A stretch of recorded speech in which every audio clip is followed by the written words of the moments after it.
एक बार की बात है, शंकर नगर में एक मोहन नाम का बिरयानी वाला रहता था। वो बहुत ही स्वादिष्ट और गर्मा गर्म बिरयानी बनाता था। उसकी बिरयानी दूर दूर तक मशहूर थी और उसकी दुकान पर हरदम भीड़ रहा करती थी। एक बार रात में मोहन की दुकान पर, अरे मोहन भैया, क्या बिरयानी बनाते हो यार तुम। मन करता है बिरयानी के साथ साथ थाली भी खा जाऊं। अरे नन्हे भैया, लेट खाओगे तो सुबह दिक्कत होगी टॉयलेट में। आप सिर्फ बिरयानी ही खाओ। नन्हे और मोहन की बात वहीं खड़ी चुड़ैल सुन रही होती है। अच्छा, तो ये भीड़ बिरयानी के लिए है, क्यों ना मैं भी खाऊं बिरयानी जाकर। ऐसा कहकर चुड़ैल रूप बदल कर मोहन की दुकान पर जाती है और बिरयानी खाकर आ जाती है। अरे वाह, सही में बहुत ही बढ़िया और स्वादिष्ट बिरयानी है, मजा ही आ गया। इतना स्वाद तो मुझे तब भी नहीं मिला जब मैं जिंदा थी। ऐसा कहकर चुड़ैल वहाँ से चली जाती है और मोहन भी अपनी दुकान बंद करके अपने घर पर चला जाता है। लेकिन भुक्खड़ चुड़ैल को रात में फिर से बिरयानी खाने का मन कर जाता है।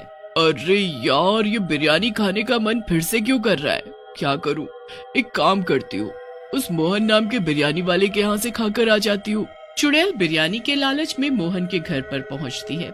वहाँ मोहन और मोहन की पत्नी रज्जो बिरयानी खा रहे होते हैं। वैसे एक बात बोलूं पिंकी के पापा, तुमको मर्द नहीं औरत बनना चाहिए था।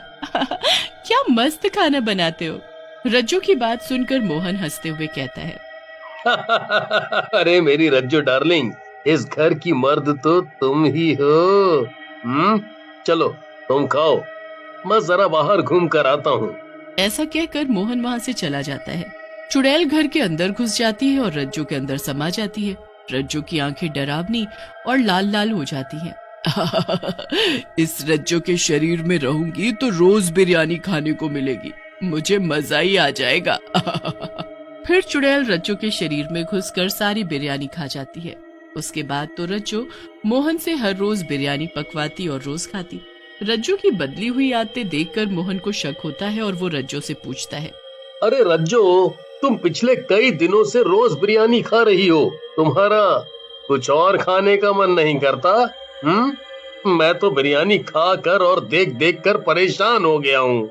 मोहन की बात सुनकर रज्जो मोहन से बोलती है। अब तुम बोर हो गए हो तो हम क्या करें? हम खाए भी नहीं अपनी मर्जी का। जब तक मेरा मन है मैं बिरयानी खाऊंगी, समझे? अब जाओ अपना काम करो। रज्जो मोहन को डांट कर वहाँ से चली जाती है। मोहन भी अपने काम पर लग जाता है। एक रात चुड़ैल बाहर निकलती है और रज्जो से बोलती है। अरे रज्जो, तू तो बड़ी ही किस्मत वाली है।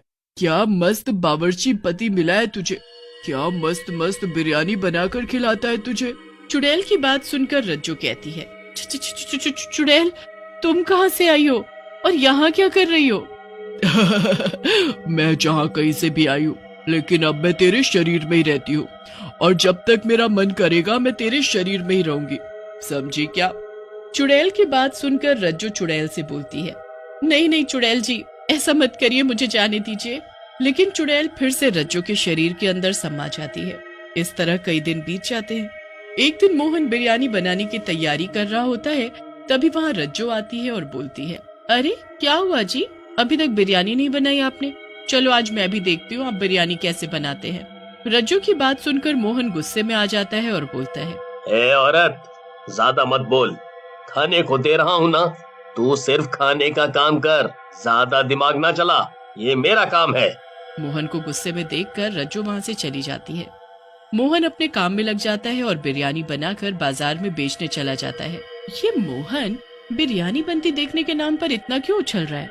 ये ऐसा क्या करता है जो मैं नहीं देख सकती? मुझे पता लगाना होगा इसकी बिरयानी का राज। उसके बाद रज्जो मोहन पर नजर रखने लगती है, लेकिन बहुत कोशिशों के बाद भी उसे बिरयानी बनाने का तरीका पता नहीं चल पाता। लेकिन एक रात जब मोहन बिरयानी बनाने की तैयारी कर रहा होता है, रज्जो छिपकर देखने लगती है। जब से मैं इस बिरयानी में बच्चों का मांस मिला रहा हूँ, तब से लोग बहुत ही चटकारे लेकर बिरयानी खा रहे हैं। अगर ऐसा ही रहा तो मैं बहुत जल्द इस शहर का सबसे अमीर आदमी बन जाऊंगा। मोहन की बात सुनकर रज्जो हैरान रह जाती है और डरावनी आवाज में बोलती है। अरे, ये मोहन तो बहुत बड़ा शैतान निकला। छोटे छोटे बच्चों का मांस मिलाकर इसमें खिला रहा है। इस दुष्ट की तो जान ले लेनी चाहिए। मुझे इसकी पत्नी को सब बताना चाहिए। ऐसा कहकर चुड़ैल रज्जो के शरीर से बाहर आ जाती है और रज्जो को मोहन के बारे में सब बताने लगती है, जिसे सुनकर रज्जो हंसने लगती है और बोलती है, चुड़ैल की बच्ची, ये सब मैं जानती हूँ। मोहन ये सब कुछ मेरे कहने पर ही तो कर रहा है। रज्जो की बात सुनकर चुड़ैल हैरान रह जाती है और गुस्से में बोलती है, क्या तुम दोनों इंसान कहलाने के लायक नहीं हो? तुम छोटे छोटे बच्चों को मार रहे हो। ये गलत है। मैं तुम दोनों को मार डालूंगी। लेकिन चुड़ैल जैसे ही रज्जो को मारने की कोशिश करती है, चुड़ैल रज्जो के आर पार निकल जाती है। चुड़ैल, तू मुझे नहीं मार सकती क्योंकि मैं पहले से ही मरी हुई हूँ। मेरे पति इंसानी बच्चों की बलि दे रहे हैं ताकि मैं जिंदा हो सकूं। रज्जो की बात सुनकर चुड़ैल गुस्से में बोलती है, तुम दोनों पागल हो गए हो। कहीं इंसान की बलि देने से भी कोई अमर हुआ है?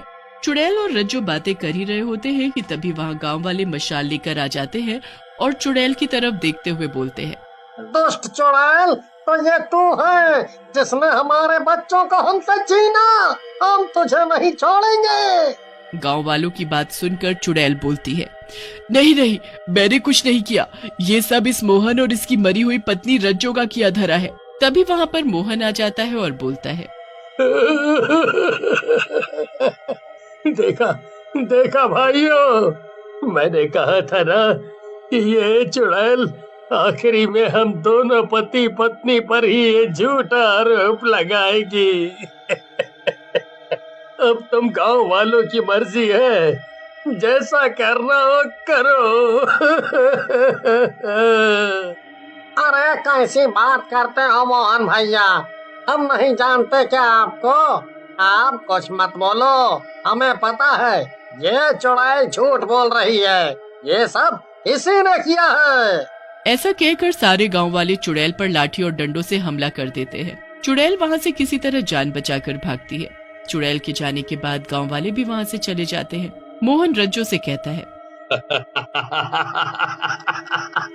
देखा देखा रज्जो डार्लिंग, मेरी प्लानिंग।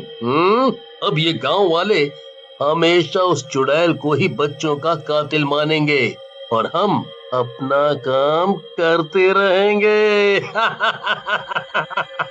मान गए मोहन, तुम्हारा दिमाग तो चाचा चौधरी से भी तेज चलता है। उधर चुड़ैल जंगल में चली जाती है।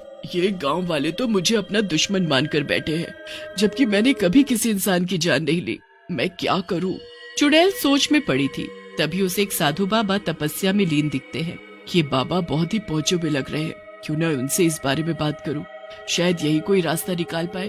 फिर चुड़ैल बाबा के उठने के इंतजार में उनके पैरों के पास बैठ जाती है।